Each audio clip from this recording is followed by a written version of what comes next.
you're ready, click here to start streaming, go live. I see. Now we're live. Oh, cool. Hi. Yay. Hello, internet. Can I close this window? Yeah, I can close it, right? Okay. We're still streaming. Cool. I did it. Who's making the announcement of the Thinky Feely Tank? Oh, we got to do the power hands activate also. Yeah. Where am I? I don't have my thing on. Oh, You're from. Here you go. Oh, do it down the top. Well, you're on the bottom for me, or David, or I mean, Lamb shift. oh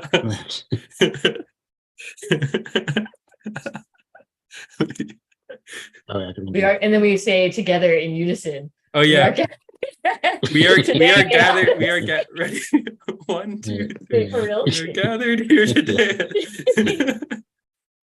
On this day, October 16th at 5 p.m. at 2023. As a Thinky Feely together as a bay. Are we coming together as a bay? Oh yeah, as a bay. You're the bay. Done. Okay, shall we do the things? Yeah. Should we do highs and lows? Is this still a fun practice to do, the highs and lows? I'm pro highs and lows. I really like the inclusion of the life lessons. That makes it a lot easier for me. Mm.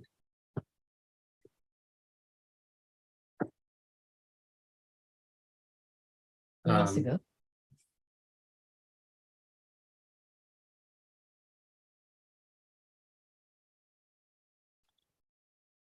Yeah, I learned a life lesson about feeling my feelings and like letting myself desire what I desire. I thought I had a really good job interview, and I was like pretty confident that I was going to be getting an offer, and then then they just kept not having an answer. I heard nothing for like 3 days, and actually, 3 days. And like normally in that situation, like I would just be like trying to dampen any urges to want any hope, any desire, any like daydreams about like the positive outcome, because I didn't want to be crushed by the disappointment of the negative outcome. And I chose to do otherwise. I chose to feel all of the want, feel all of the like to really like flesh out. I wrote I wrote at least 2 pages, maybe 3 pages of like, of what I wanted to manifest, what I wanted to happen in the situation. And then when I got the no, it felt like such a gift to myself to at least experience the fully fleshed out desire rather than to avoid it. Like I was in 3 days, you can talk yourself out of hope anyway pretty easily. So like I was already ready for the notion of not having this job offer, but by committing to wanting it, I think I made it easier for me to lose it as well.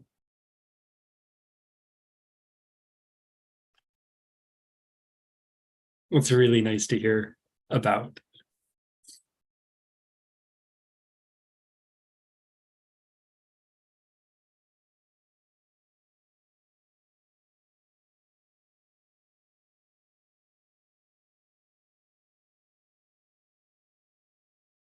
I wanted to try to find a excerpt. I read I had I've been getting over a cold this past week, and so I've been inside a lot, and reading a lot too, and read through this great book, Phallus by Samuel R. Delany, who is one of my favorites, and my brother buddy Joel also. We just read him and talk about him all the time. And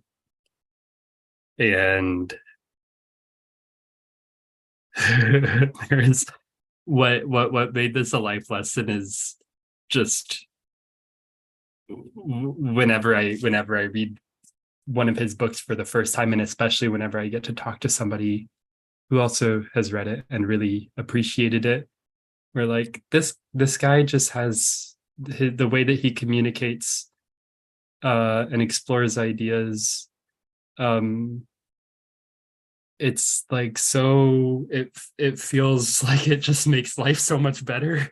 And there's a bit where he's exploring an analysis of evil, which entails fixing the concept of absence at a rigid center, rather than absence being this concept that can move around, right? And so with evil, absence becomes constructed as a fixed thing in the core of us in certain dimensions. In what is in this binary of evil, what is not evil is where that absence isn't necessarily gone. The absence is kind of always there, maybe because life is hard or something, but at least it moves around a lot. And in like kind of loving and very pleasurable relationships, we're kind of dancing around that absence in ways that make survival and living feel quite good amongst what sometimes feels like absence at the core of things whenever we're really existential or something like that. And so yeah, it's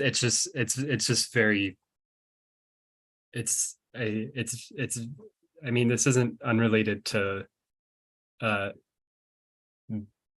first successful KCHUNG TFT radio hour broadcast, where it's just really quite a gift for there to be artifacts of meaningful thought and questioning, worlding, and it's quite limitless. There's probably like more than a lifetime of this stuff to just continue being moved by and learning from. So that's what my life lessons this week revolve around.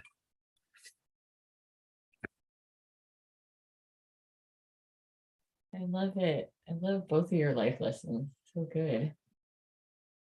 My life lesson is, I guess, around making this work, because I made it in like a night. Like, I mean, I've been thinking about it, of course, for a while, and also like me doing like the kink stuff is also very new, just like 3 months in. And so I've been thinking about like how to make this into art, and like how to do it in a way that's interesting and cool. Because I mentioned this to Ripple about like making art about sex is hard. I feel like to make like interesting and cool work about sex. Anyways, so I I think this is also like how I mean, it's partially how I work, which is not the best in terms of like I procrastinate to the end and it's always like kind of the same thing that happens. But I think this time was more so because I had all these other commitments and I couldn't really work on it till later. So I like, and then I also like, oh my God, maybe I want to change my life lesson. It's related, but it's around consent. Okay. Anyway, so like, yeah, this one's a better one. So I often joke that like I'm bad at consent. And I like have a like resistance to asking for permission sometimes, because I feel like I need to ask for permission. But I was planning on showing them, also the time crunch, because I like made it the night before. That was what I was going to share about. Like, didn't sleep a wink, and I, in a mad panic, like made it. And so I was going to show them to after, but Dan was like, kind of like, no, like you should probably show them now and like at least, you know, give them an idea. And I was like, and it also kind of coincides with like stuff that I shared last week, which we didn't live stream, but whatever. Now I'm going to live stream because it's on the fucking chart anyways. But like I was like freaking out because I have like herpes, genital herpes, and so I was like freaking out that I was like maybe gave them to like 2 people, and so because I, you know, like I hadn't heard from them for like a couple of weeks, which is I think normal, but of course I was like freaking out and then like thinking that. And so and I didn't know, I was like, should I reach out to them? Should I say something? I don't know, you know. And then when this happened, then I was like, oh, I was kind of like forced or something to reach out to them to ask for permission to use like whatever materials. So that got me to reach out to them, and I was scared, you know, and then it, you know, it turned out I didn't. I mean, they haven't mentioned it, so I'm like, I guess it didn't. And they like really, you know, and they really all liked it. You know, they all really liked it, all 4 of them. And I think it brought us like closer, or like brought me closer to them or something. And so now I'm like, oh damn, consent's kind of cool. Like consent. Like now I understand the power of consent. And I'm like, oh, okay. That was like a big life lesson. I think that was like for me. And I mean, not just because it was like fruitful in other ways, but I mean, mostly because of the close, like it got us like, yeah, like closer or something, or, you know, like yeah.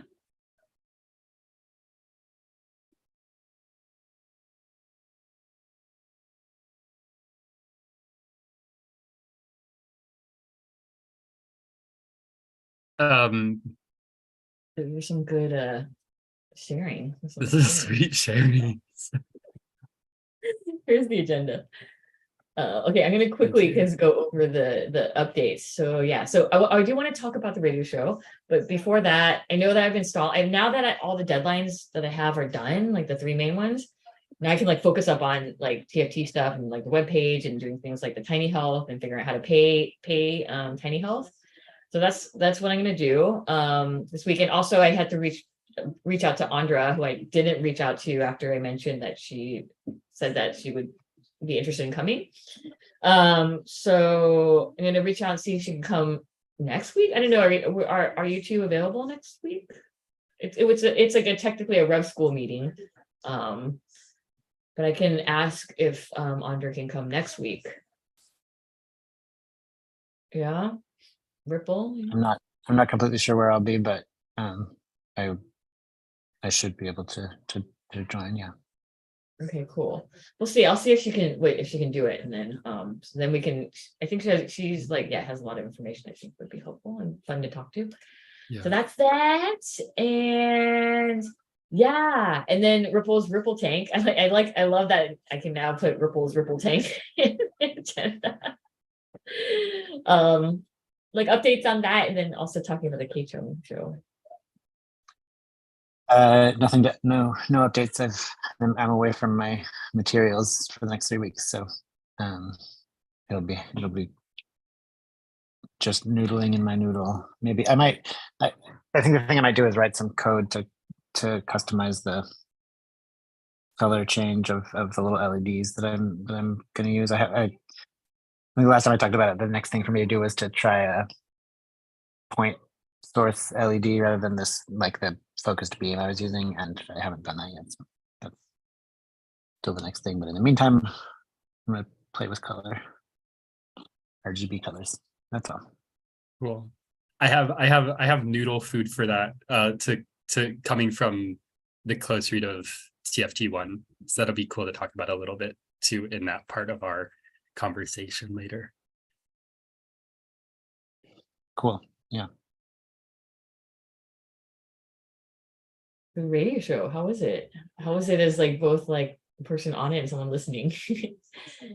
For the people who are tuning in to this conversation, can you give some context for what the KCHUNG radio show is?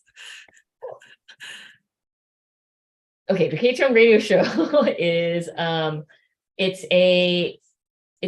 the Thinky Feely Tank radio show, which is on KCHUNG Radio, which is a radio station that's based in LA, in Chinatown.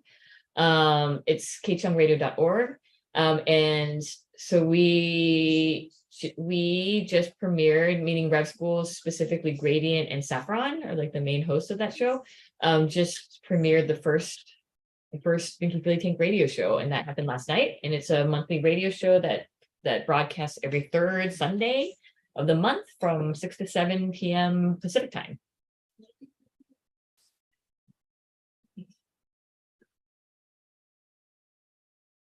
Ripple, I texted in Tingler a little bit about it right afterwards, but I don't have any context of what your experience was like.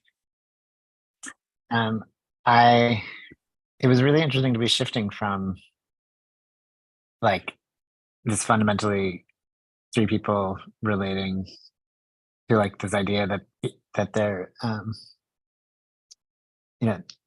just the very notion that there could be listeners who are listening. Like I think, when I've done radio in the past, it's been drilled into me to never have dead air. And so like I think that my like online meeting holding space habit of just like letting there be silence was completely flooded by my radio standards thing of not having there be dead air.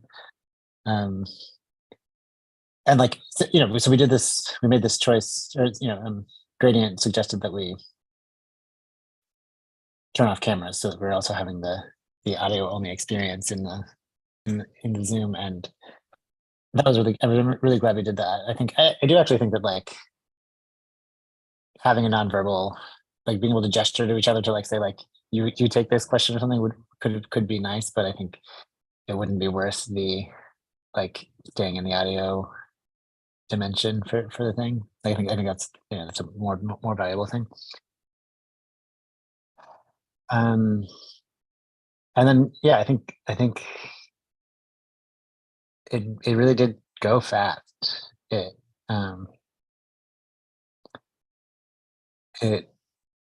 were topics that I wanted to revisit that like just weren't possible. And I think one time it was possible. Like I think when I came back, when I said the thing about the non-binariness of light being demonstrated by the double slit experiment, that was kind of like a reincorporation. But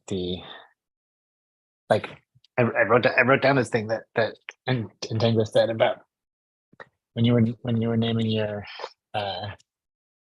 vulnerabilities or weaknesses. You said that you can that being a pusher is a vulnerability of yours, and I think it's just kind of an interesting. It's interesting to hear it unpacked. Like, what is the nature of the vulnerability that pushing on other people exposes you to? No, totally. Okay. This is like the work of like danger rooming our powers, like. Yeah, because you're right. There is something underneath that or something. There's like a vulnerability that the pushing that like makes that pushing behavior or something. But I interrupted you. But also, I just want to say one thing. That makes so much sense. You've done radio before because you have such a radio that I was like, damn, Ripple's like so interesting, like how we entangle with apparatuses, right? And like emerge differently or something, I was like, so it makes sense because like you have such a good radio presence. I was like, damn, thanks. When you were doing the out loud reading, I was like, oh shit, we never heard Ripple read like this in the TFT before. It sounded really good. Thanks. Yeah, it's like, I don't know. There's, like partly the Leo rising thing. It's like the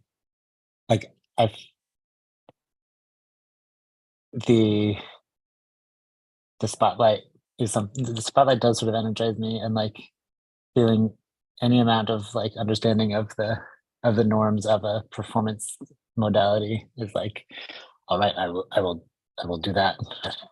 I will yes and I will whatever. I don't think I appreciate feedback.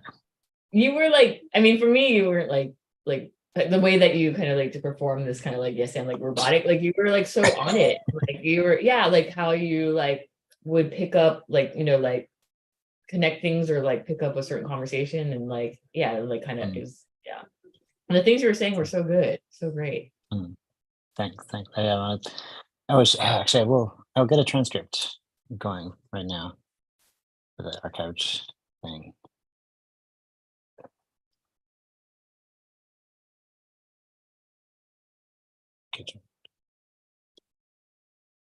That's why I had a great time, and I can't wait to do it again.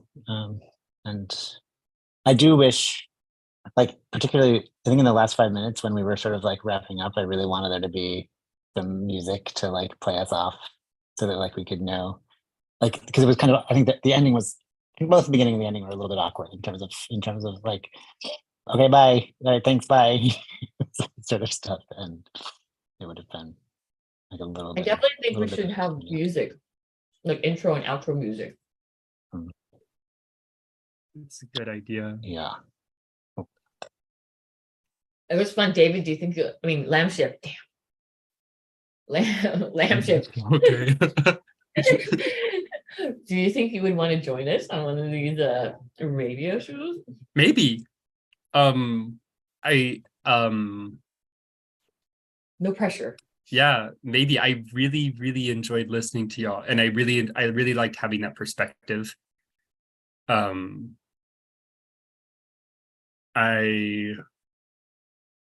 We're just quite brilliant, like together in conversation. And getting to observe that without the role or responsibility of being part of the conversation too is different, and it's a gift. It's kind of a present. And so I really liked being in that position. Yeah. I also like you in that position too. It was like, it's nice to have you, like, to know that you're there, and I would find that interesting too, to be in your position to listen. Yeah. Mm-hmm. And there's always a way to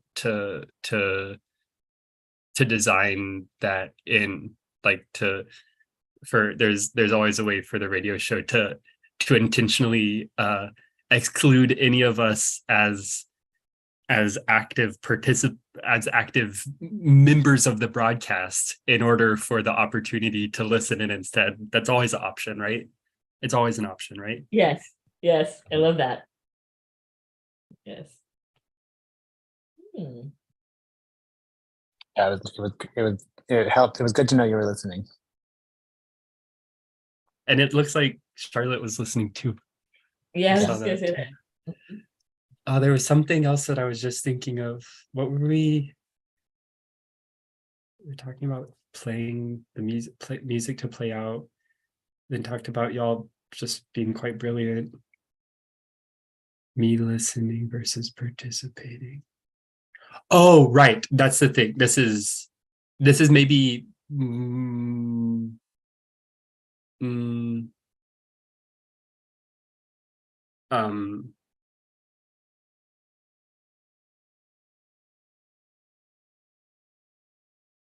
no, I'm gonna note this thought for another time. Yeah.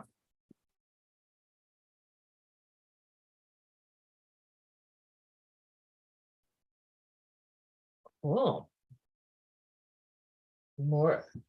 Anything more in the KCHUNG radio show?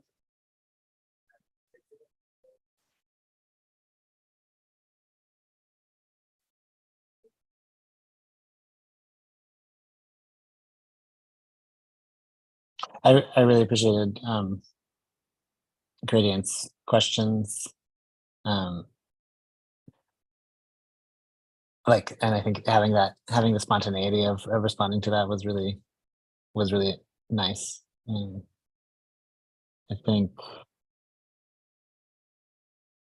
having a written agenda would have been a little bit helpful, just to know what we're planning on doing, because I had talked with Gradient last month, so I kind of had heard a rehearsal of the script, but I forgot what it was in between. So yeah, That's a good suggestion.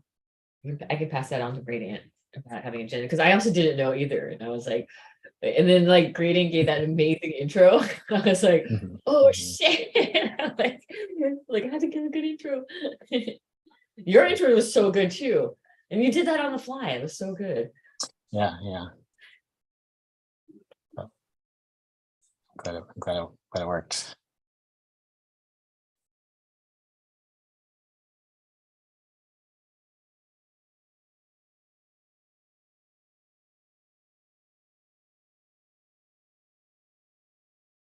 I just like I would love to keep on talking about this.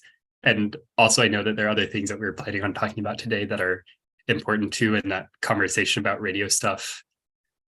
I think it's really beautiful how that conversation interacts with the conversation of just us figuring out the form of what we're doing here and now, like here in these TFT, in these TFTs. And so I think there are a bunch of just like nebulous, just like exciting and interests in my brain around it. But I think in terms of the conversation that we're having here and now, I'm complete enough. Great. Now you got me thinking about thinking about the radio show in terms of like TFT here. But yes, this is a continued conversation for sure. Yeah. I'm wondering if we should go to, because like I'm looking at the agenda. I'm wondering if we could go to the close reading, and then if we have time at the end, do the web page, because that's something we can also do in Rev School next week too. Sure. Yeah. Okay, cool. Yeah. So wait, how are we gonna do this? Are we gonna like share the video, or like, are we just gonna talk about it? Or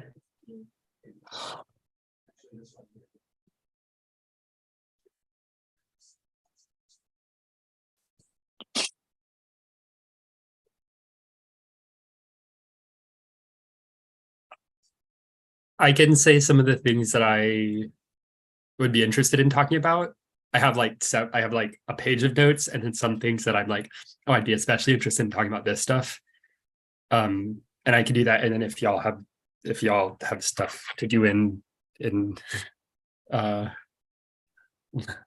likewise. that sounds like a good. Oh, sorry, I didn't mean to. Like, I think the timing is off in my Zoom or something. There's a delay, so sorry interrupting you. But yeah, maybe that's a good prompt that we each can share, like what we're into, and then we can decide from there, because maybe we find resonances or something. And then, yeah, does that sound good for you, Ripple? Yeah. Cool. One is in response to Nkem bringing up Lisa Feldman Barrett's constructive emotion stuff. We could have conversation developing or kind of laying out a little bit of a map for how that theory can be integrated into a more solidified practice of how we attend to the emotions that come up, in regard to that conversation that we had several TFTs back about emotions being signals of us needing to attend to with a more rigorous methodology. There's that. There's agential realism, which I realized like it was awesome to read the Brad piece about diffraction with y'all. Agential realism is now something that I'm like out of the loop on in ways that I think y'all aren't. And so that could either be having a plan of doing a reading of that, or me studying it a little bit, or us just talking about it in just a conversational way here, to get on a similar enough page for what it means. And then third is Nkem bringing up emotional transformation therapy, which is using light and colors to co-regulate.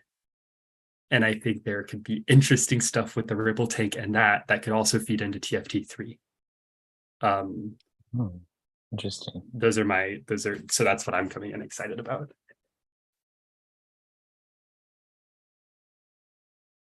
Right? It's so tasty.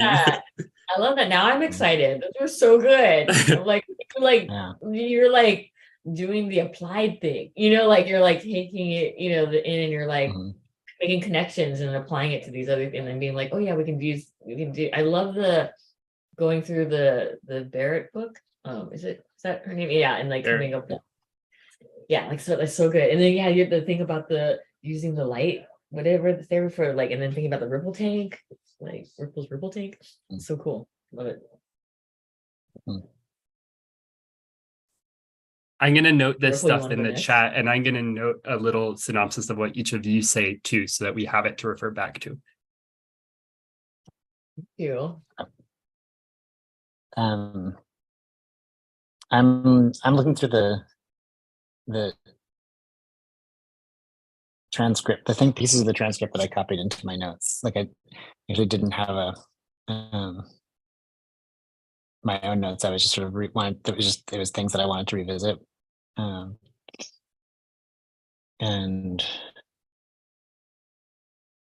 what to call out there. Wait, who's reading this? Is that part where Pat McCabe is talking about Foucault and Althusser? That was probably me. Yeah, exactly. Yeah, it was like I may have put the wrong name on this. I think that's great though that you noted places to go for us to like go look into or talk about more, because yeah.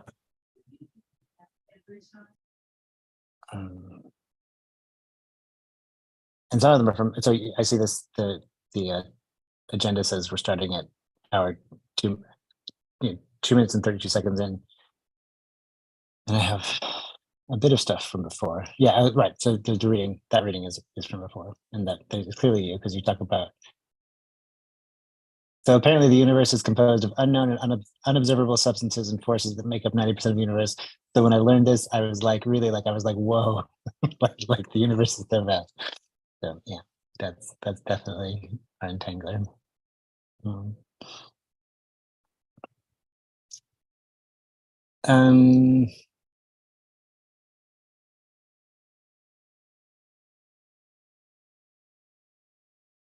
Oh yeah, that's another thing actually from Entangler's reading. If agape figures a knowing in general, so-called unconditional love, eros figure, something like that is conditional in the sense of being situated, and that it is both critically unknown and unknowable in the sense of being emergent. That was like a bit that I wanted to revisit in the video, so maybe we can look at that. But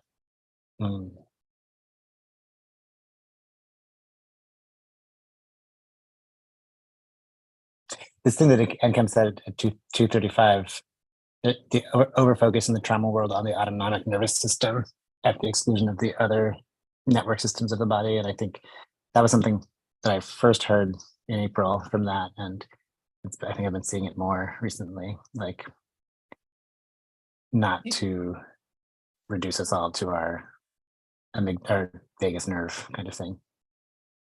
Do you want to talk about these things now while you're mentioning them? Oh, maybe. I don't know. I have not brought focus purpose. That's okay. That's okay. My thing is basically what I did for TFT2, like a recap, like trying to cluster things together. But then I was like, because I can maybe answer the first one, or I don't know, like since it is coming from. I'd prefer if we put things out and then choose what to return to. That would feel like a stable sort of structure to me. Cool. Sounds good.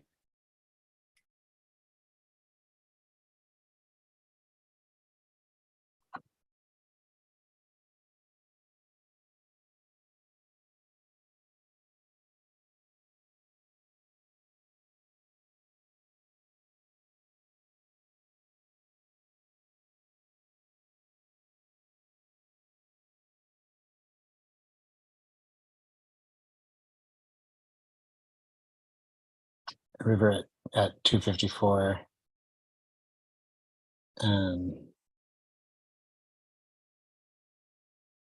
There are at least two prongs to my project. One was to ask myself the question: if I'm going to be a physicist, how can I be accountable? How can I be accountable to that which I love? And that was, I remember that sticking with me from the moment, and really being a question that I've felt myself in my own discipline and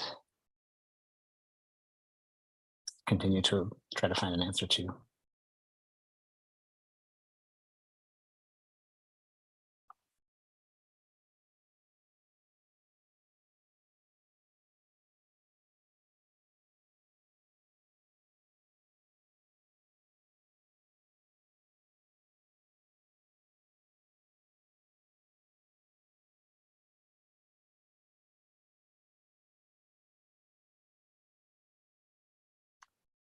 I don't know if I'm gonna have anything else today.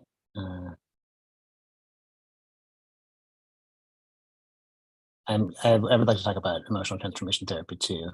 Um,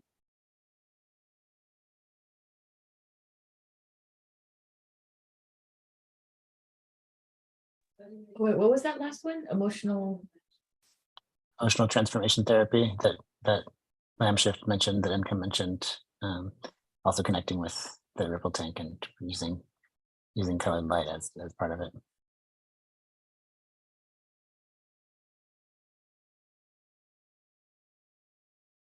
I'm complete.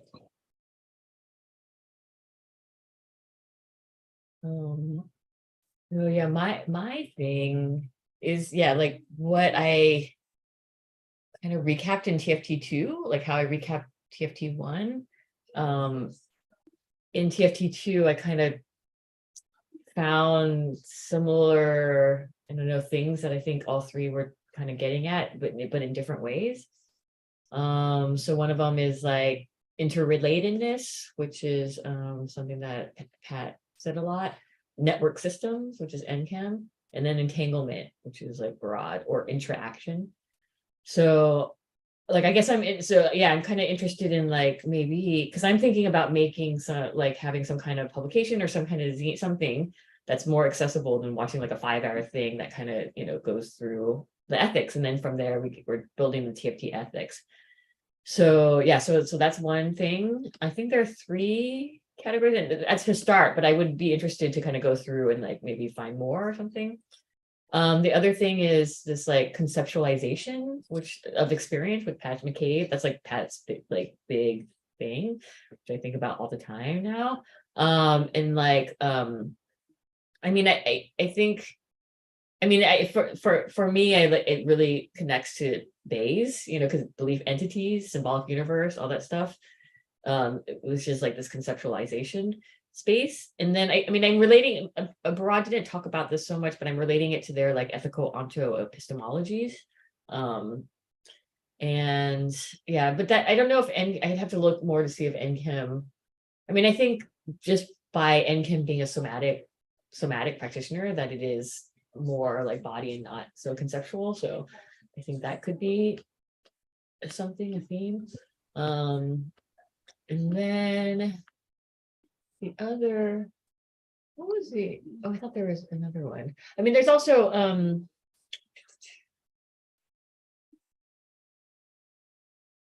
oh, maybe do that.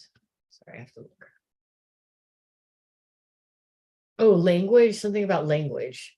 And thinking about we talked, actually this goes into maybe more in TFT2, but some attention, I guess, to like language, and what we mean by that, and the different kinds of languages. And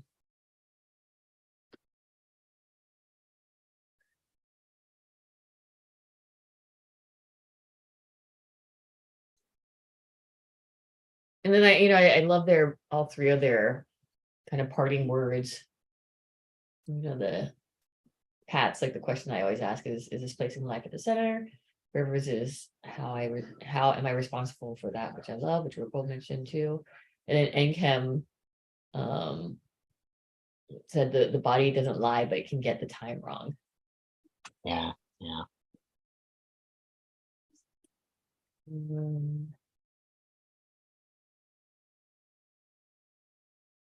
Let's see.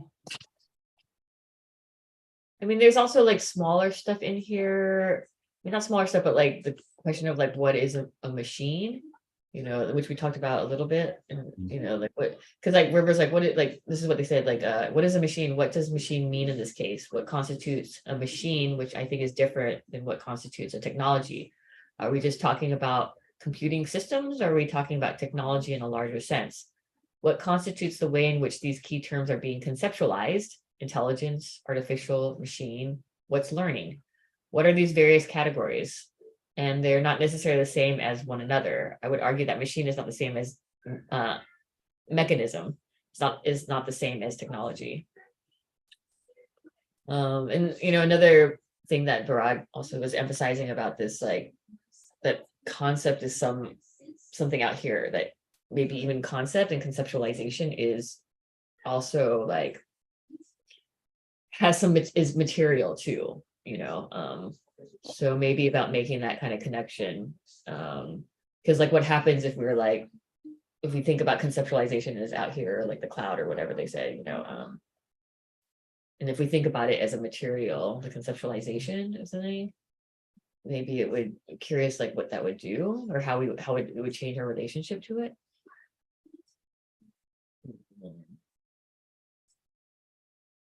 Yeah, those are kind of the main things I think I'm seeing right now. Notes.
Is it all right for me to just toss out a question in response, like just that I was wondering around one of these?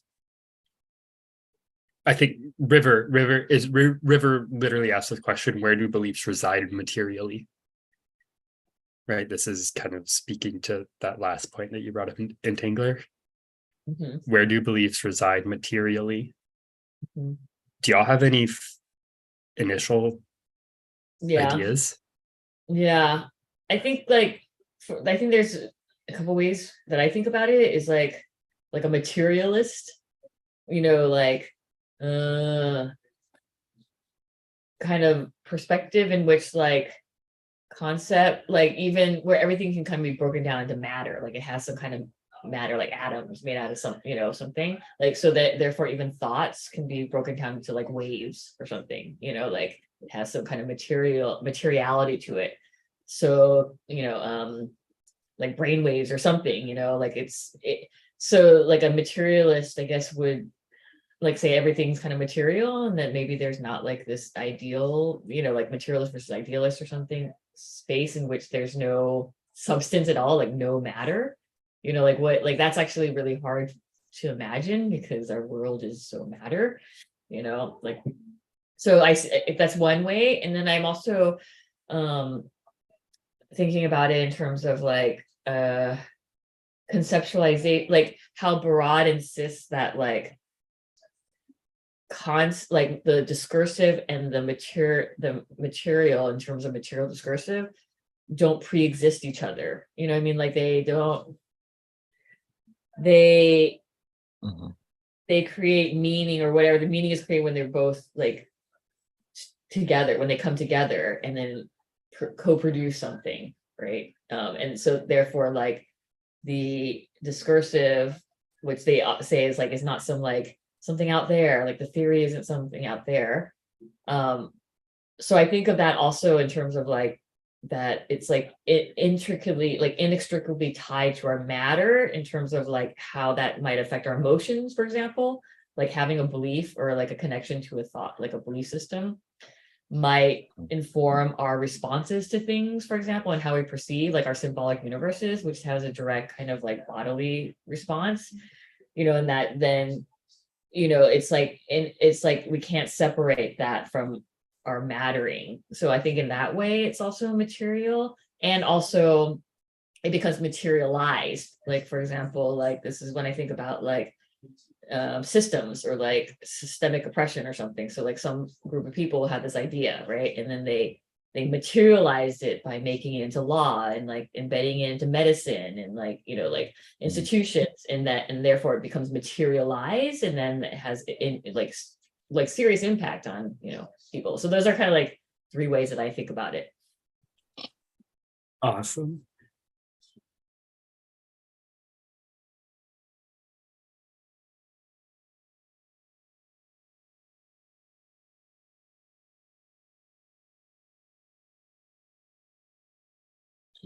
I feel like that covers it.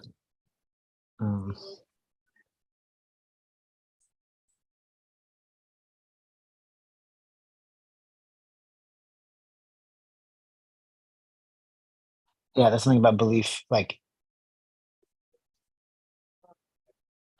the way we can sometimes materialize beliefs through action, but then also thinking about all the ways that beliefs prevent other things from materializing, like the agential properties. Like, because I believe this, I don't even try this. Because I believe this, I do make this other set of choices that close off that set of possibilities. Yes. Wow.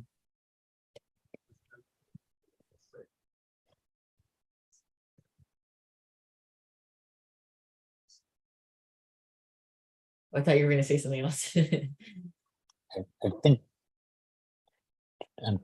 I think that's pretty much it. Well, okay. I think the other thing I have is about machines, and it's a reading actually. So if we want to finish with the belief aspect first, I can wait. Okay, well, yeah, maybe just a continuation of this and bringing it back to the conceptualization of experience that Pat talks about. So like, I'm wondering how you thinking about like concept as material. Do you think that Pat is thinking about conceptualization as a material? Or like, I'm curious, yeah, like how does she?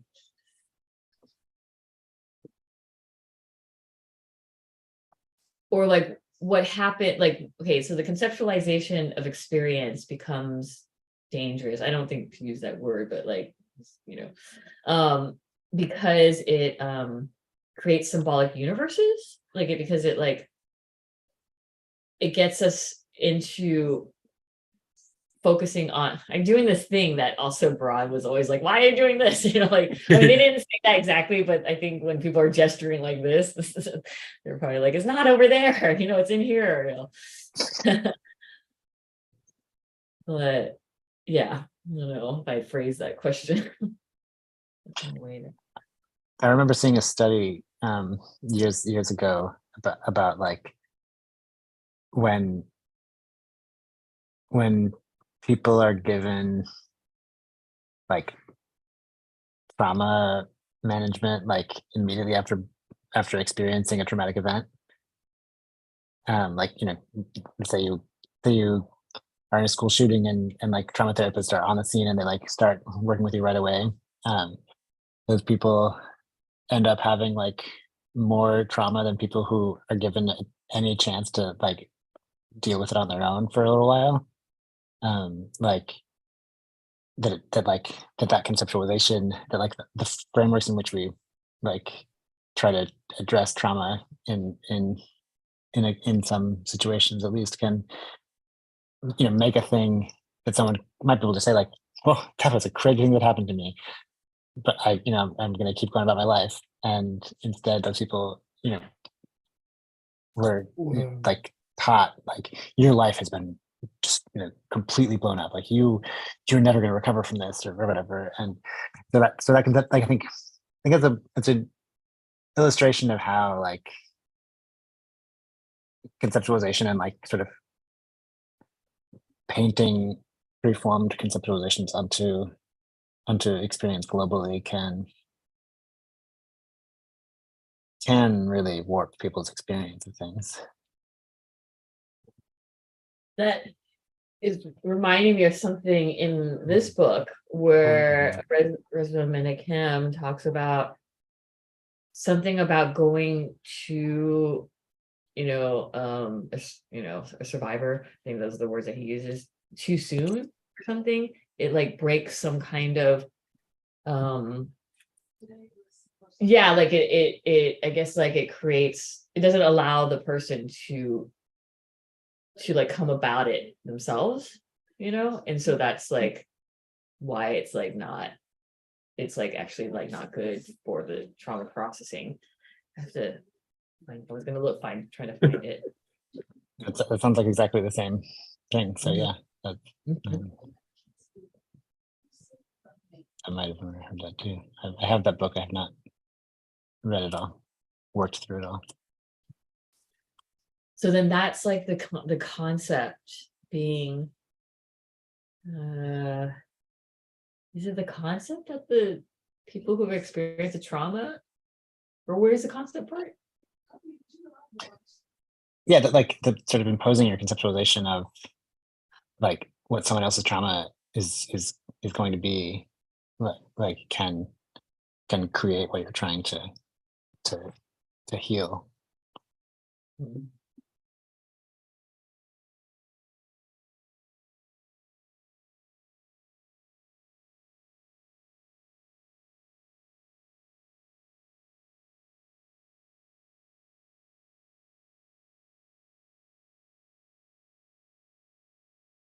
You all think like Pat's like I'm doing an extreme thing, but like an end to conceptualization? Like, is it like?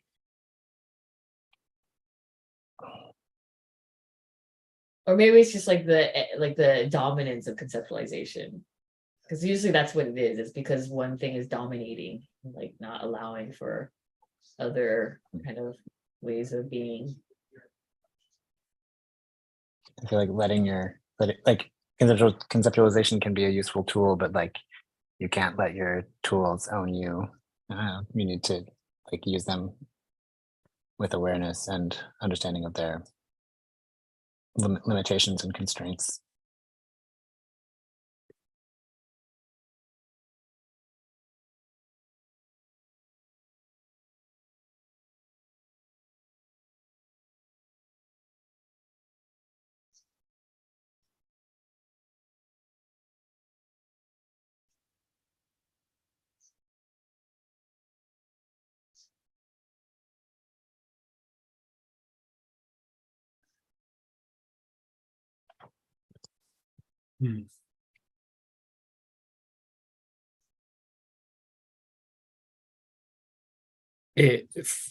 For me, it's relating to what I shared as the life lesson for this week of something that's difficult for me right now at the age that I am right now and wherever I am through life right now. That's like difficult, and I don't know why it's been so difficult, but this is kind of, I don't know, pointing to something in a certain way.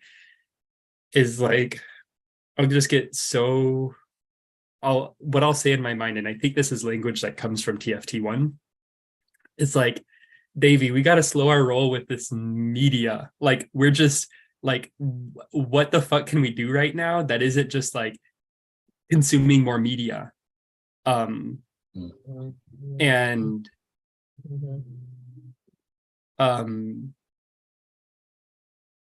frequently where I'm at right now, I or at least part of me feels myself getting stuffed with conceptualizations, even ones that are very beautiful or very true feeling. I feel stuffed with them. and also struggling to know where to have a reprieve from that. Is that the right word? Reprieve?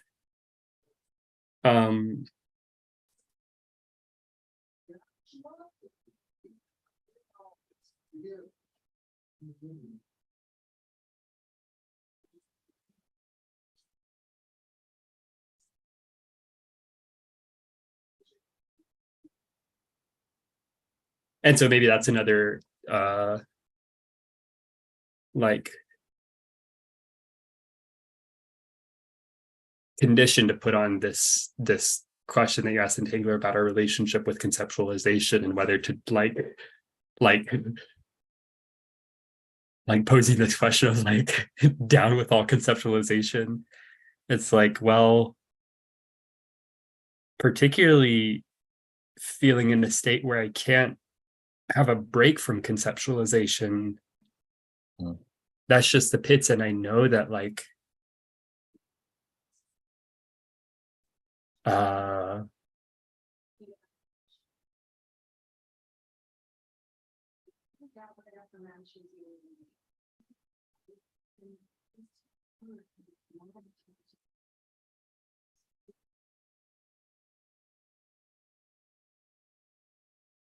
yeah, I don't know what to add to that, but you reminded me of something with the Bay, because like belief entities, like for a while I was like, belief entities, like we gotta exercise our belief entities, you know, like get rid of all the belief entities. They're like, you know, they're like taking over our like bodies or something, using us.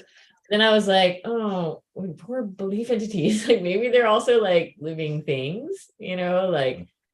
And then I was like, oh, maybe I shouldn't be so mean to the belief entities, because they're also trying to survive. You know, there's like, I just, you know, need a hope, you know, need to survive. I'm a belief, you know.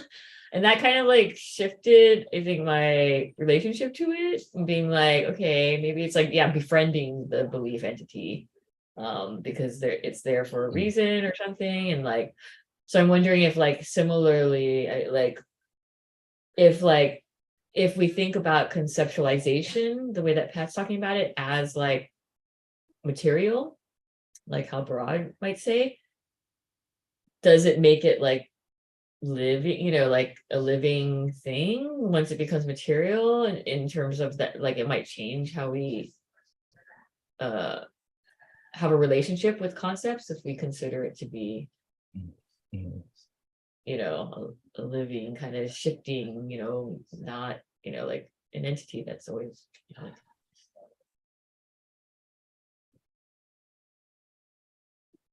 like one way is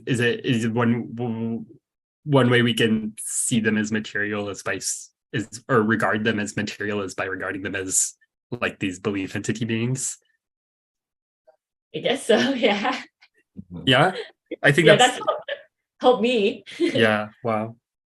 What would it mean for concepts or concepts to be medium? Is that kind of one of those? Is that how you put your question earlier on in Tangler? Like the first thing that you said whenever you brought up this topic? Yeah. With media. So that's a lot with Dan. Dan's actually in the next room. We should have them come over. So I got Dan's like, you know, media studies, and I got this, you know, the whole scripting thing in media from just talking with them and the work that they're doing. So like everything is, so media. Oh my God, Dan, come here. Reframer. Come over. This bird, you mean like media? How did we define media and scripting? Like media is where scripts. A nap. I don't know if I have that. Okay, well, you're gonna be live on YouTube, just FYI. What? No. I mean, you could just be a voice then. Okay. Voice. Yeah, you're currently hidden in the player card. Yeah. I'm here. I also just woke up from a nap, so reframer. Yeah, and so Lambship was asking how I was talking about media and TFT1. You were there, and I was like, so I was just trying to like, I just wanted to know how you define media and script. Remember, we're on the road trip. Do you remember? Or you could say in your own words. Sorry. I mean, like, okay. Well, like, I guess one kind of base one basic way to define media is not so much in like as in terms of what it is, like as a noun, but more what it does. So if we think of media as something that mediates, like that might be more kind of expansive way of thinking about what media is. Because otherwise, if we're like, you know, because in a way, everything can be media, you know. So rather than go into kind of like technical definitions, you know, of like analog media, digital media, like maybe just thinking about it in terms of like what it mediates might be more generative. What it brings forth. Like it allows for, I mean, like this is an example I give. I mean, I'll just do a short one, even though you're here. Dan's like first chapter about letter writing, where they were like paired with a prisoner and through Black and Pink, this organization that pairs people on the outside with the inside, and then so they're like writing someone who's trans in prison, and you know, in prison, like transness and like queerness and gayness is like prohibited, you know. So it was like so the letter becomes a form of media that enables an experience of gender that is legally kind of like prohibited out of that. So it's like, so that form of media enables an experience that was not possible, you know, or something, you know. So I really love that way of thinking about media, is like some mediating experience. So like we're constantly fed media, like concepts of like, you know, before we even existed, we come in already with stories and media about gender, about, you know, sexuality, about race, about family, about everything. And we're just kind of like performing that. So we're simultaneously performing the media while producing more media about that. So then that creates a positive feedback loop. And then I reference like chaotic systems, and positive feedback loops create chaotic systems because of the increase of positive outputs and nothing to balance it. So it becomes chaotic. So I was thinking about that thing is the trauma, you know, because and that's like the matrix. So that's that. And then scripting is the ways, and do you remember that definition of scripting about institution, like the way in which media is, or is it the opposite? Yeah, I think it was I mean, like, because I'm trying to remember, how did we define it? It was so good. It was on the road trip. I feel like what we came up with in that moment was, because basically like the way that you're talking about it now, like a question that can come up is like, well, what's the difference between a script and media in that case? Like if media is all about, you know, mediating an experience of gender, for instance, in a place where gender normativity or gender becomes a tool for discipline, you know, and is highly like controlled and surveilled, then like to have an experience of gender that is like censored, let's put it that way, to be like generous, like that is comes out of like that's an experience that is mediated by something, but like that produces scripts. Yeah, media can produce scripts. Like there has to be a relationship basically between scripts and media. Like there's a difference between the two, in the sense that like a script is produced and or maintained by institutions, and that can include media. Like media can be an institution in that way. But so they're using media to say their scripts, to like perform their scripts. Right. So scripts is the concept, maybe going back to like the conceptualization that is then like materialized through the media. Right. And a script can be a norm. Like a script can be many things. Like a script can be a norm. It can be, you know, it can also be like a norm that has been redirected, or it can be like something that goes counter that norm. Like a script in of itself, you know, can be many things. But I think the relationship between the script and media in that sense is kind of important. Yeah, does that make sense? Yeah, that was great. Also, hi. Thank you so much, and I'm so glad you're here right now. Yeah. Even if very briefly and in the shadows of the card. Yeah, I don't know how coherent I was because I was just taking a nap. So it came across coherently. Okay. To me. Okay, good to know. Good job, Reframer. All right, cool. I don't want to interrupt. Okay, thanks for coming. Yeah. Yes. I'll just be here. Now I'm awake, so.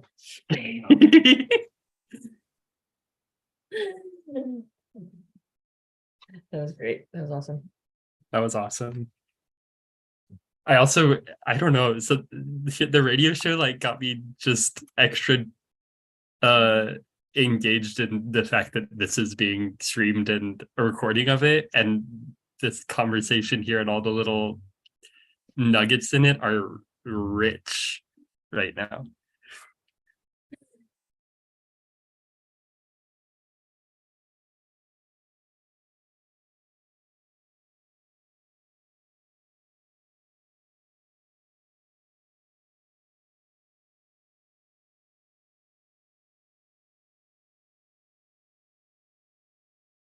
I'm good on the conceptualization conversation we were having.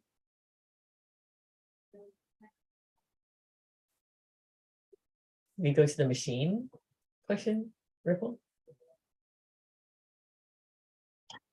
Okay. I typed this up like after TFT2, and I was like gonna send it to the mailing list, and I never did.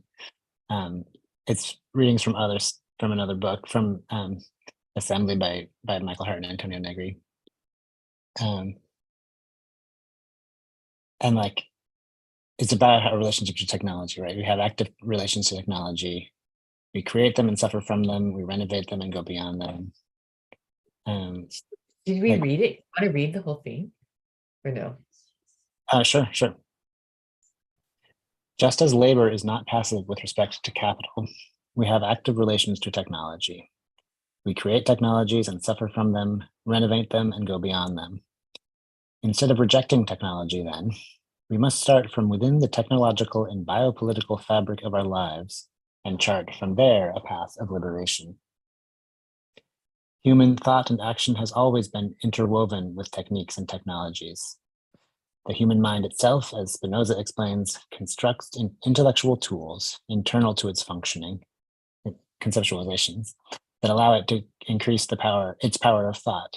And these are perfectly analogous to the material tools that humans develop to perform more complex tasks more efficiently. Our intellectual and corporeal development are inseparable from the creation of machines internal and external to our minds and bodies. Machines constitute and are constituted by human reality. Walter Benjamin has this thing about that imperialists teach that the purpose of all technology is mastery of nature. But who would trust a cane wielder who proclaimed the mastery of children by adults to be the purpose of education? Is not education, above all, the indispensable ordering of the relationship between generations, and therefore mastery, if we are to use this term, of that relationship and not of children? And likewise, technology is not the mastery of nature, but of the relation between nature and humanity. And I'd say maybe between human cognition and other than human subjects. So today we must immerse ourselves into the heart of technologies, and back to Hart and Negri, and attempt to make them our own against the forces of domination that deploy technologies against us. Here's what I wrote then. My own complication here is that technology has for decades now been increasingly disembodying and disremembering. So yes to making technologies our own, but also yes to revitalizing older technologies, older techno-scientific practices that humans have created to be in relationship with other than human kin. A lot of what I heard in TFT1 was wanting to slow down and really prioritize eco-spiritual relational technologies that are at risk of neglect. Empire and big tech were trying to make us forget these practices, subtly or violently, even before the pandemic took away so many more. So in prioritizing these older technologies, we also awaken the dormant cognitive and bodily processes by which we engage with these practices. I don't remember. Who's Ingrid? Any idea what this is about? Was this in another? Yeah, oh yeah, Ingrid. so somebody read this. Yeah, Okay. Ingrid is a colleague of mine at Otis.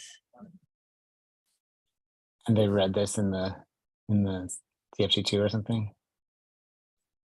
or did they? Oh wait, oh make no, a no, statement sorry, and this took is it a out? different Ingrid. I'm sorry. Oh wait. Oh no, Ingrid. Okay, no, it's true. Ingrid shared a quote, I think, right? Okay, yeah, that's okay. That's what that was. I think just ended up in the same file, but that was my technology Damn. bit, my machine bit.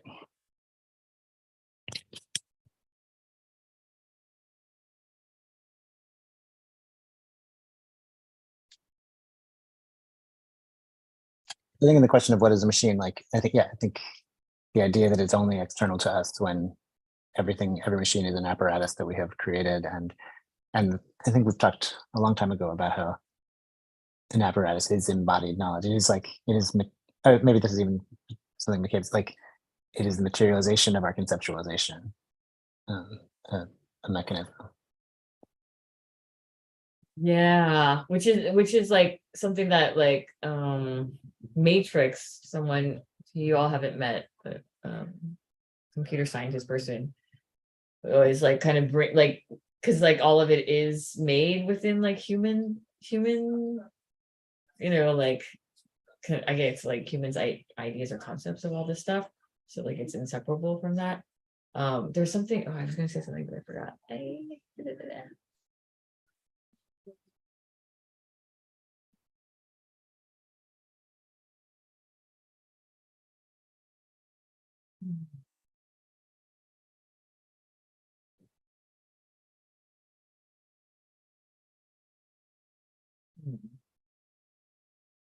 Oh, maybe, okay, this is not what I was thinking, but I was, because Gradient also like, ask that question, like how are we not machines? Like so like what are we doing when we're, how like the stuff that you kind of read, Ripple was talking about, one part was talking about the emphasis on the relationship. It's about the relationship. So like what happens, why are we making that distinction or that agential cut of naming something a machine? When we call something a machine, what are we doing? What kind of, what are we imagining we're producing when we're saying machine? Yeah.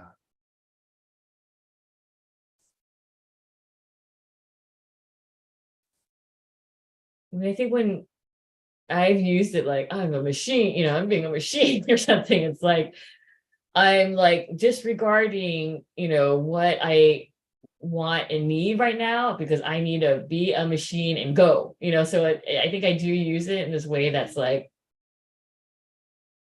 a machine doesn't have feelings or needs or wants or something. Its outputs are deterministic somehow, like it always does the same thing. It's a script, and I just produce media right now being like I'm a machine. yeah And I'm producing media every time I use that in that way, in terms of like I'm a machine now, and I'm continuing that script. Right. How do you all use the machine? I think it's I'm really happy and just like that was what you that was the first thing that you said about machines in Tangular, because that was on my mind when I was listening back to TFT 1 was that use of machine specifically. And in this conversation I was thinking back to like, oh, let me think about ways that about like machines, like like calculators or engines or whatever, but there's something that I was also really interested in about like when I see myself as a machine, for better or for worse, in my value judgment of that. I have a lot of, whenever I'm sitting down and making a decision, I get really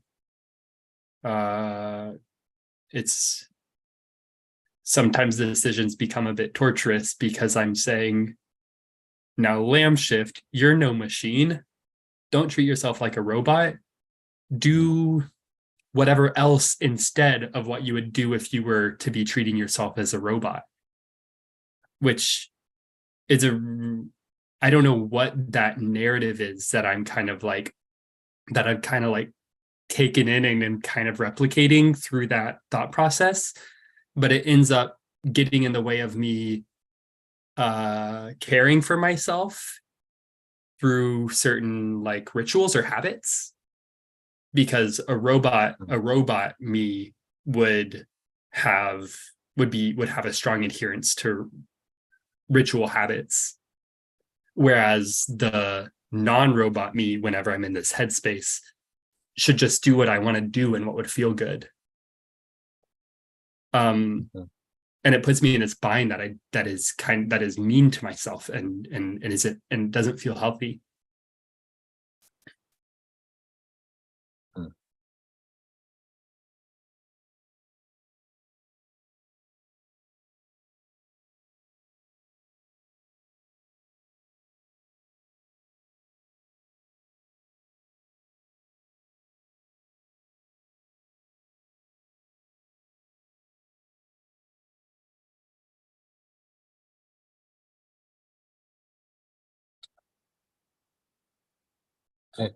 I'm feeling really resonant with that, with like the inabilities, like the challenge in sticking to a ritual habit, and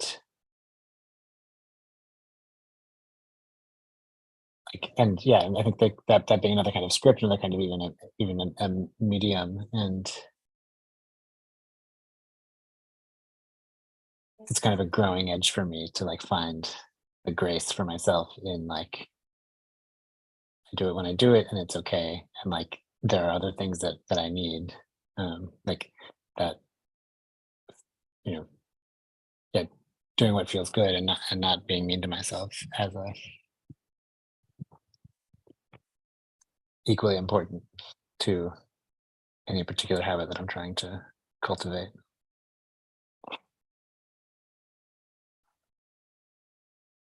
Does roboticness or machineness, like, does the flavor of those words shape this the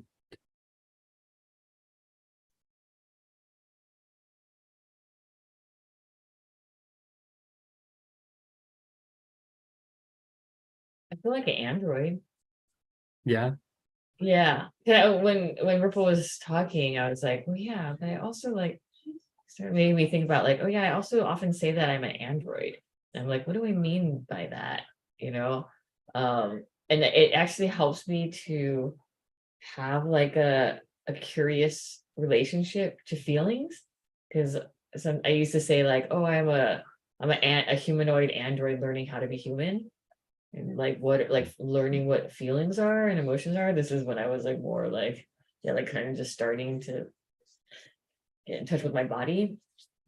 So I also use, and I guess, but an android might be different than a machine, because an android like is referencing a likeness or an attempt towards human, like a humanoid or a human, which is, I don't think all machines do that.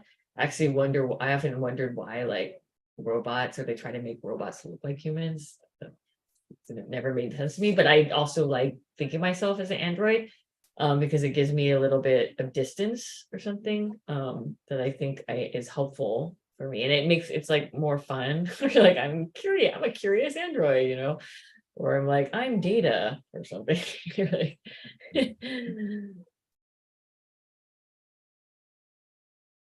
Distance from like, I was like, the first thing that came to mind whenever we started talking about machines just now was like how much just that what is it, agential cut, is that the terminology of like what's a machine, is like this machine isn't living in the way that we do, so therefore we can treat it or use it in certain ways that we wouldn't treat or use people like us. Hmm.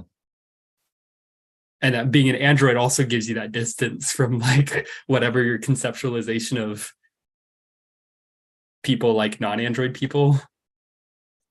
do you think this is making me think as the student today is making this piece about in a birdcage. Anyways, it led us like she was thinking about the canary, how they use canaries in terms of testing the oxygen or like poisons, or is that making that into a machine?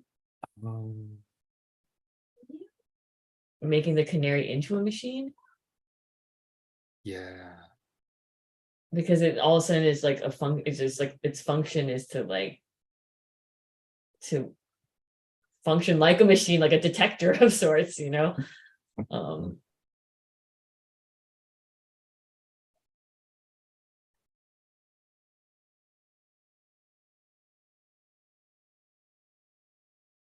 So there seems to be like the mechanics, like something that's like the mechanics of the machine, and then like how we regard machines.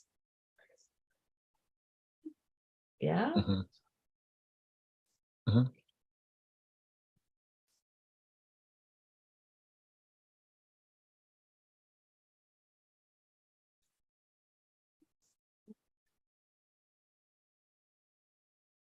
Mm-hmm.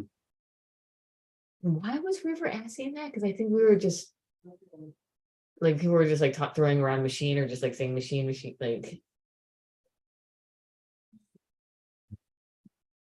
And maybe, you know, maybe it felt like negative towards the machine or something, like,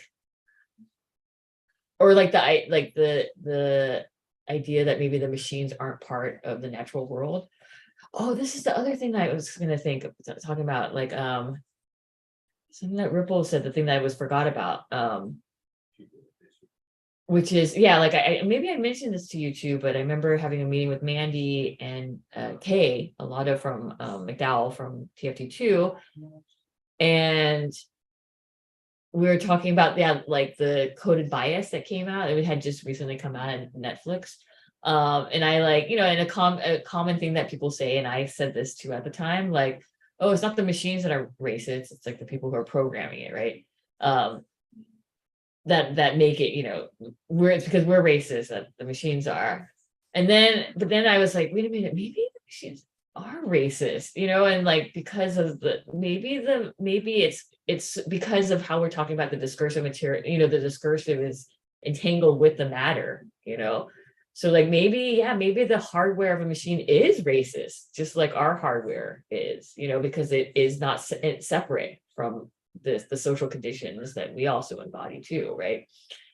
So then, you know, and then like if we think about it in terms of like the material processes, the social political material processes that go into making the parts, you know, the mining of minerals, that's also another way in which it could also be like, I'm just using the term racist, but like any kind of like oppressive type of system. Yeah. And then I was talking to Grady about it, and Grady's partner, I haven't talked to Grady's partner about it, but like they are also like kind of saying similar things about nature, you know, that maybe nature is also racist too, because why is it separate from, you know, that we're making agential cuts by saying that by saying machines or nature or like have a different way of functioning or something. So I thought that was interesting. Mm-hmm. I missed that last bit about like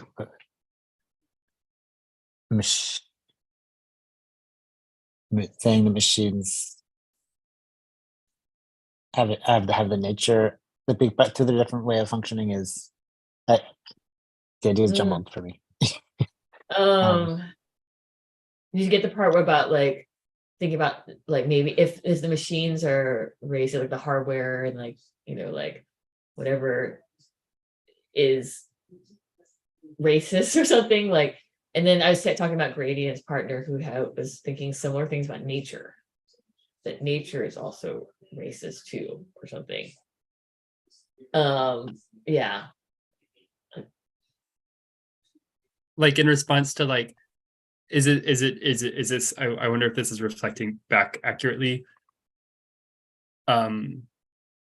There's a thing that's said that is the machines aren't racist, it's the humans that built or programmed the machines. There's also a thing that's believed or said that is, it's not nature that's racist, it's us people. And that what you're saying now is inviting us to undo those cuts that are made in both those statements between what's classified nature, what's classified human, what's classified machine. Yes, totally. Because like, and why who's responsible for the racism or whatnot. Yeah, and that it doesn't just end, like if we take the material discursive like really seriously or something, then it also applies to machines or like things that we're like, could we like, and also nature too. Yeah, what we call nature, unless they are somehow boundaried from it or something, which I don't know if, yeah, I mean, of course it'll show up in different ways and but I think it's all part. I don't know. I definitely think about that with machines sometimes with the nature thing. Also, people who are listening, I have not talked to, I don't know if this is actually the person's theory. I just like hearsay. Yeah, I think it's like harder for me to think about that with nature because it's also like, what are we talking about when we talk about nature? But like when we're talking about like like human made things or something, like a machine, when we're thinking about like a classical kind of idea of a machine, not like us as machines. So yeah. I think I'm one thing that is catching me up is what is nature. Like what are we opposing it to? Because I think particularly in the like the ways that a machine learning model is racist is like,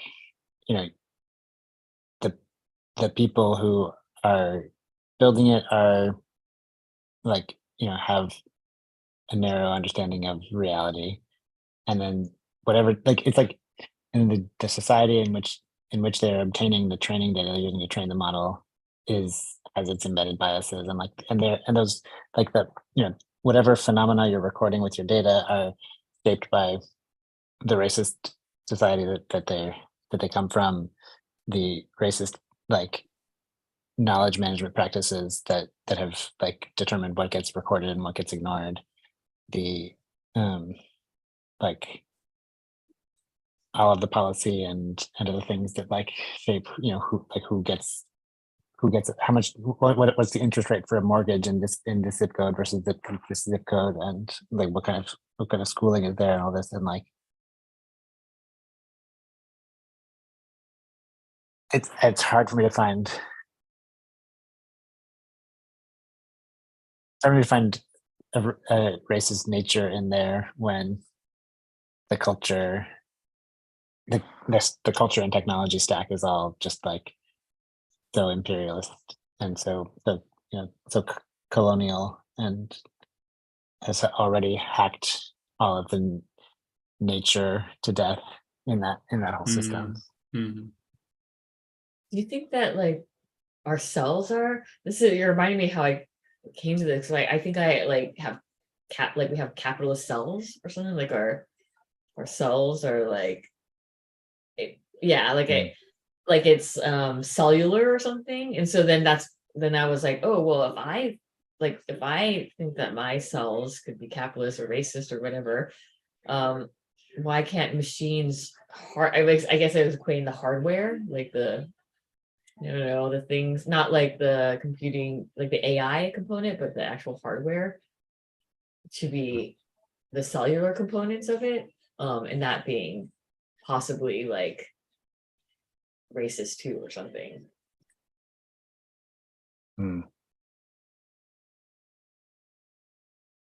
Which means that I think what happens then when we think of it that way is it's more about like what, like whether or not it's true or not. It's like, what is it prompting? What is that script or media enabling us to do, like have a relationship with? So like if we think of like hardware and attend to hardware as being racist, and we're like, okay, we got to attend to this hardware, then I think it would get us to the things of like, oh, where was this made? How was it mined? What's the labor practices? So it would get us to those fine details, right? That need to be like attended to in order for like actual lasting change to happen, So like whether or not that concept that, is true, it gets us to do that. And therefore maybe it's a form of media or a scripting.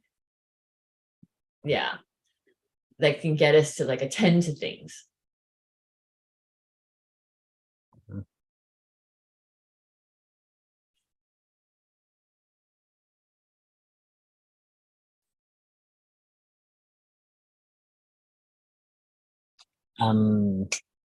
Neptune Frost. Is it a movie? It's like this. Uh-huh. Do you know it? I watched Nope. it. I watched it, and I was like, "It's." I don't know. I haven't. I don't watch. I don't watch movies that like push so far beyond what I can like, what I was able to understand. I Is this got what I got from it. I think one time I was high when I watched it. THC definitely helped, I think. Oh, sweet. Okay. Good Get to by know. with it. But like this is about the hardware thing, and like how was it made? How was it made? How was it mined? What were the labor practices? Where like it's set in I forget which countries in Africa where there are coltan mines, like like key minerals at the like in the cells of the chips that run all of our technology. And the conditions for coltan miners in real life are horrendous. And and they're paid, like they're scraping up dirt and they're getting paid dirt. Like it's like, and our entire economy is built on their work. And in Neptune Frost, like the mineral itself has this kind of like mystical, magical property that like the people can kind of like connect with in their in with their mind or spirit or something.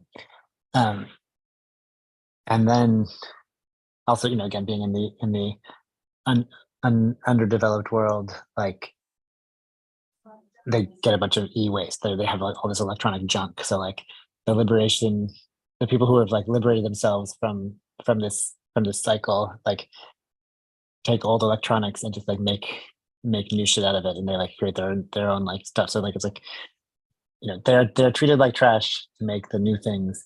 Then they receive the old things when they are trash, and they make new things themselves out of it.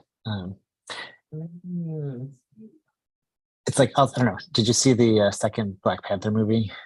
Mhm, mhm, mhm.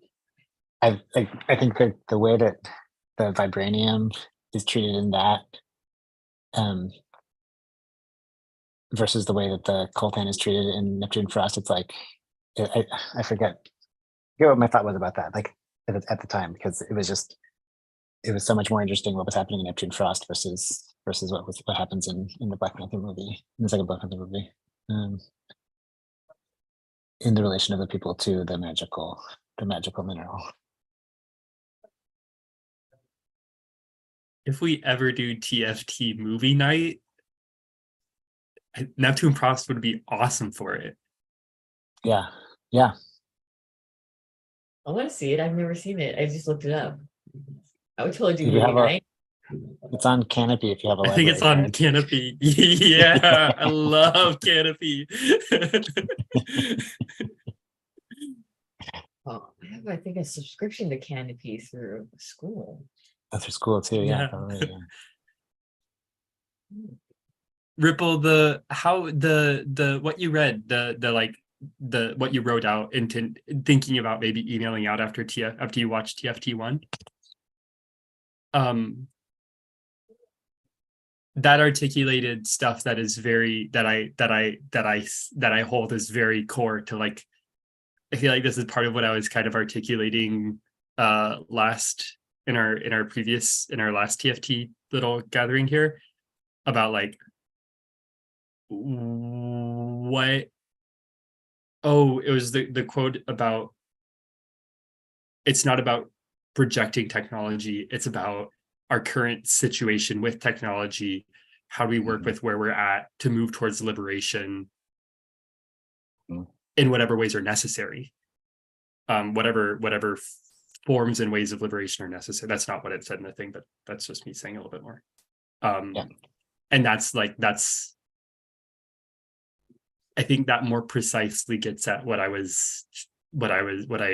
kind of roughly articulated last time about like what's at the core of why I'm here and what's interesting to me, and then how you also called back on how you noted the stuff about like technologies that have been underdeveloped or left behind or kind of undercut by empire and by big tech.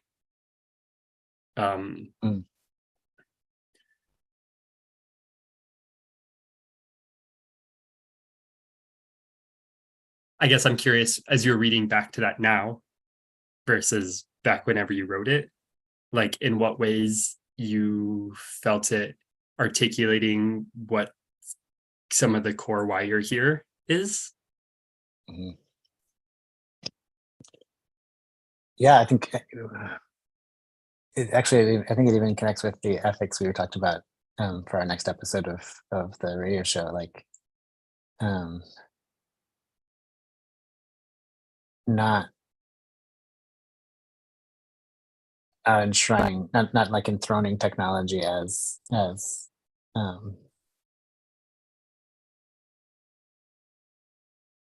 the way that everything gets addressed, but like, seeing the wisdom in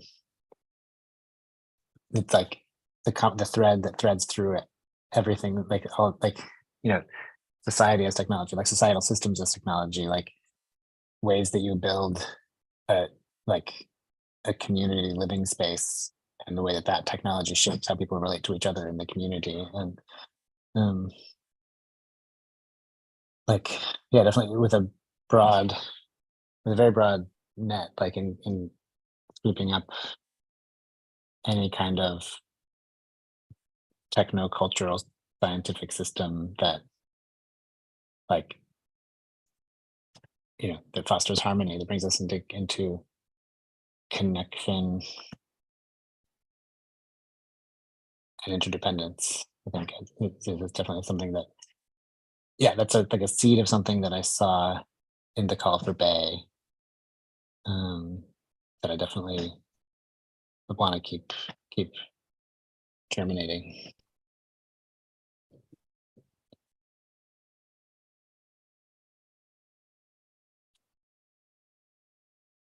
We have 8 minutes left. I'm wondering if we should also talk about what we want to do for the next meeting, if we continue this, and how people felt about this format that we're doing, and is it working?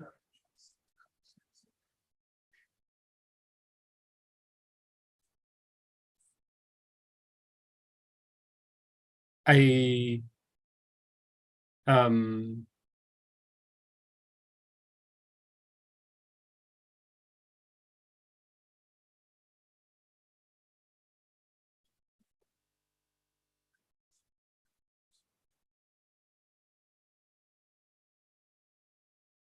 I'd really like continuing this conversation next week. Like, I feel like there's our responses and conversations from reviewing TFT1, like there's still momentum to that for me.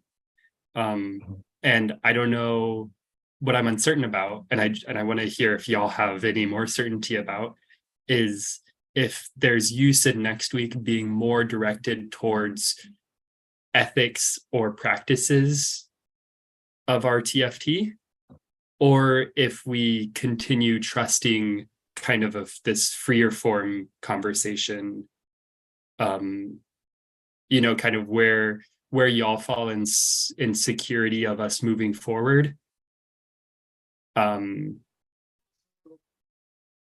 through open exploration and through directed kind of like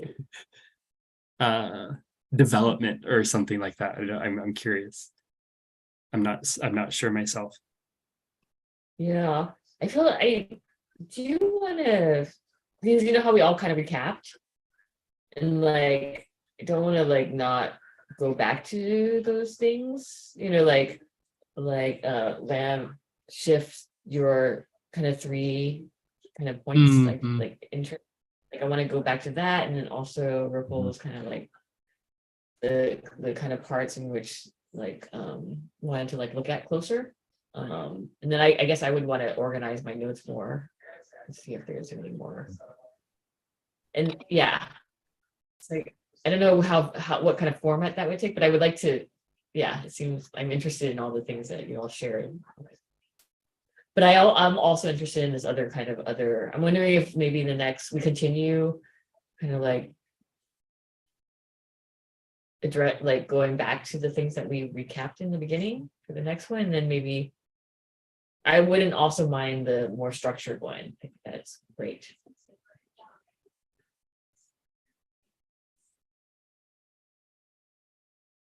Or it could go half and half. Or It's sort of like a mixture. Yeah, I think actually I think maybe having a bit of a structure to pin things to, and then working through the material and seeing how the material maps to that, like the ethics of it, or something like that. like a visual, like put it on a mirror board or some kind of Yeah, something like something that. like that. Okay. That's Okay. cool. Yeah. Should we use the mirror board? Wait, do people like the mirror board? I can't remember.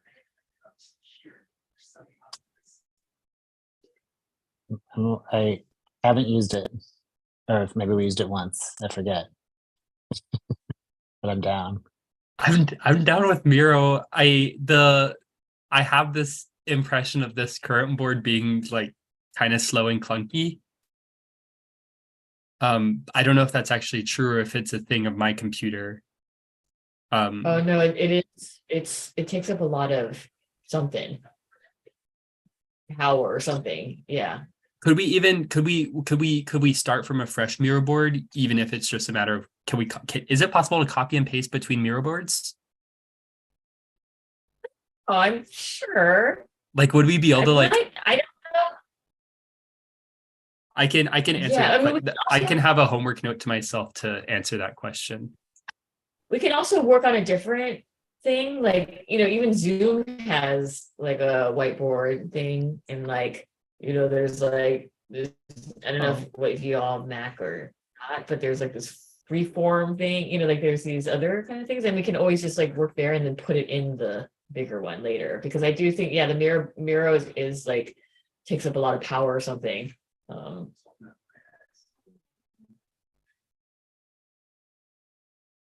I have mixed feelings about the Miro.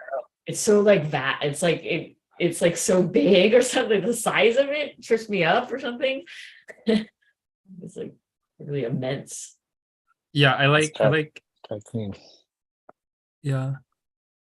And I'm like never know where to put things. I'm like, it's so fucking big. Like, where to put in this giant board? When we is it helpful for me to copy? Does the meeting chat save whenever we finish this call? Yeah, and I usually put it in the Zoom thing. Do you know where the Zooms are kept? Awesome. So the chats get saved in the drive too.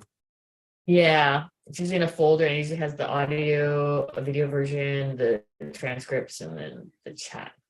Cool. So we'll be able to return to these highlight points that we each came in with. Mm-hmm. Maybe we can all put it in before the meeting, or like, yeah, like maybe we'll come up with some, or do it during the meeting is fine too. Before we work. And then so wait, next week is actually rev school meeting. So like last rev school, oh my god, last rev school was so good.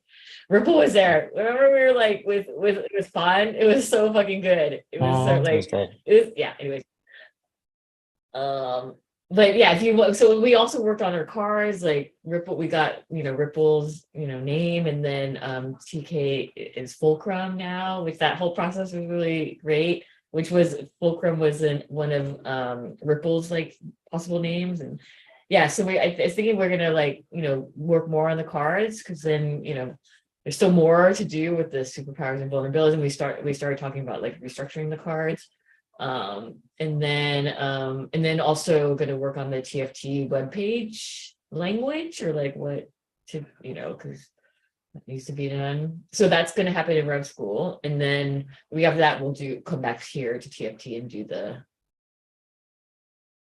continue with the TFT close read. Well, I will come to Rev School next week, or at least plan to. And I'm also going to reach out to Andra and see if she can come too. It's about gut stuff.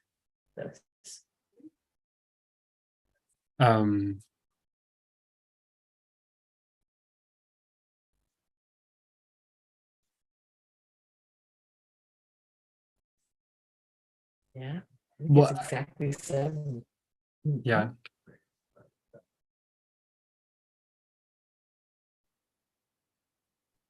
What are you gonna say? There's something I'm wanting to ask about the TFT webpage language.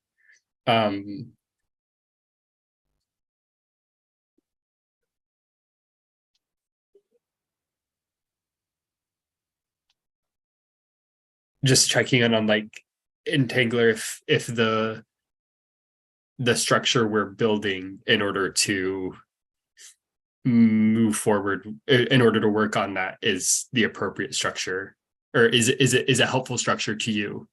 Because it seems like it's kind of like you're the responsible person for it.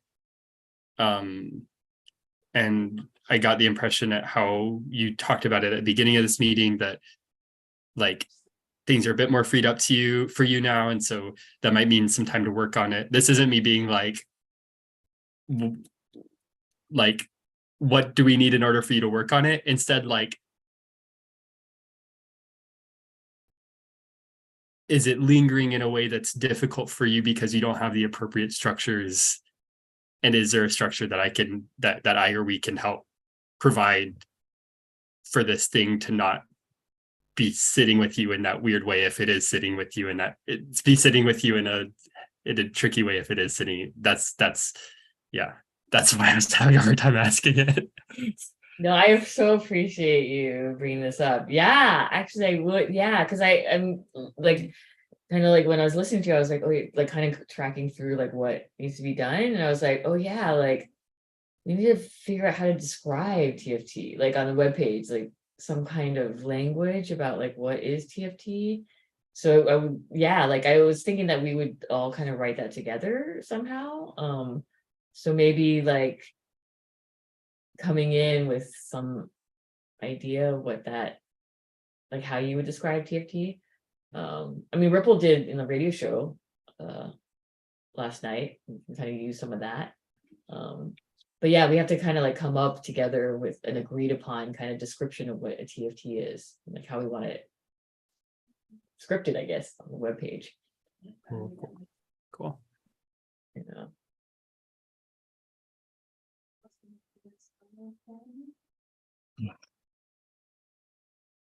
So that would be something that would be super helpful. Coming in with my own draft language for what TFT is. Mm-hmm. Oh yeah. Yeah, and then we can all kind of look at each other's and then make something from it. Awesome. I think that's the biggest. I see there's several. We have TFT live stream. What is TFT? How to join? What we are TFTing now. I'm looking at the thing. Yeah, cool. Mm-hmm. Yeah, I think that's kind of like the hardest part, right? Because everything else is kind of more informational. Like, yeah. That sounds good. Cool. Yay! Thanks for asking that. That up. Yeah, good ask. Alrighty. I go to See you bed. next week. Okay, it's late for you. It's late for both of you. Yeah. I say for both of us, yeah. Okay. See y'all. Bye.